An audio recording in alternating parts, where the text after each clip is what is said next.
আসসালামু আলাইকুম। আজকের দিনটা খুব সুন্দর, ওয়েদারটা খুব সুন্দর, বাইরে মনোরম হাওয়া বইছে। তো ভাবলাম আজকের দিনটা শুরু করা যাক নতুন করে।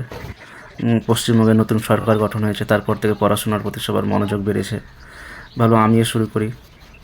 বিগত 15 বছরে তো সেরকম এসএসসি হয়নি, এবং আমাদের নতুন মুখ্যমন্ত্রী মাননীয় শুভেন্দু অধিকারী মহাশয় বলেছেন প্রতি বছর এসএসসি হবে, তাই শুরু করলাম নিজের সাবজেক্ট দিয়ে সকালটা।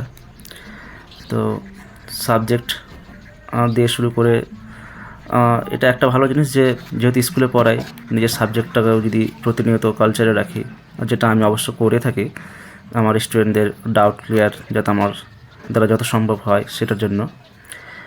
তো সেই পড়াশোনার পাশাপাশি আজকে আবার সকাল থেকে ভেবে রেখেছি যে স্কুলের যে খাতাটা মানে বাড়িতে এনেছি, সেটা সেই স্কুলের খাতাগুলো আজকে দেখে কমপ্লিট করতে হবে, এবং স্কুল যাওয়ার আগে অবধি সময়টাকে পুরোটা যতটা পারি নিজের কাজে লাগিয়ে দিনটাকে যদি একটা পজিটিভ ওয়েতে শুরু করতে পারি, ইনশাআল্লাহ পুরো দিনটাই ভালো যাবে।